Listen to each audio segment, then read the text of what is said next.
Korean culture centre India KCCI reboot उत्सव के साथ आज फिर से अपनी सभी सुविधाओं के साथ सभी के लिए खुल रहा है। केंद्र सांस्कृतिक कार्यक्रमों जैसे सेमल नोरी, K-पॉप, कोरियाई भाषा और टाइकोंडो क्लास के साथ वापस आ रहा है। साथ ही कोरियाई और भारतीय कलाकारों के बीच आदान प्रदान की विशेष प्रदर्शनी कोरियाई पारंपरिक संस्कृति अनुभव कर सकेंगे। भारत में कोरियाई गणराज्य के राजदूत चोंग जे बोक ने कहा, कोविड-19 महामारी के कारण पिछले 2 वर्ष हमारे लिए कठिन रहे। मेरा मानना है कि KCCI के ऑनलाइन गतिविधियों ने लोगों के तनाव और चिंता को दूर करने में मदद की है। अब भारत में स्थिति समान हो रही है।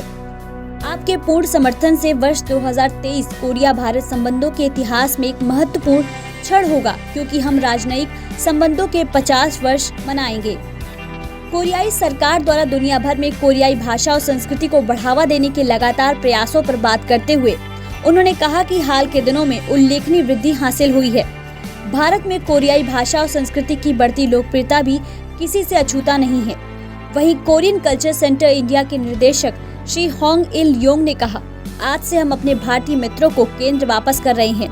कोरियाई लैग्नोस, टाइकोंडो और सेमल नोरी जैसे सभी ऑफलाइन कक्षाओं के पंजीकरण फिर से शुरू किए जाएंगे। कोरियाई संस्कृति जो महामारी के दौरान मजबूती से जड़ और विस्तारित हुई है, वो अब और भी ज्यादा जोश से आप तक पहुंचेगा। इस दिन भारतीय इंस्टॉलेशन आर्टिस्ट सुशी शोभा भुट्रा और कोरियाई पेंटिंग आर्टिस्ट सुशी जंग ही मुन द्वारा भारत कोरिया कला प्रदर्शनी स्पॉन्टेनियस बैलेंस का उद्घाटन भी देखा गया। सुशी बुट्रा की कला ने सुंदरता और भक्ति के वास्तविक सार के रूप में व्यवस्था के चित्रण पर ध्यान केंद्रित किया। वहीं मुन ने वास्तविकता के कच्चे पहलुओं के लिए एक प्रत्यक्ष और शुद्ध कलात्मक दृष्टिकोण का उपयोग किया। साथ ही रोमांचक K-पॉप और टाइकोंडो प्रदर्शन भी प्रस्तुत किए गए, जिनकी दर्शकों ने खूब सराहना की। इस कार्यक्रम में भारत कला मेला और अन्य कई विशिष्ट अतिथि भी मौजूद रहे।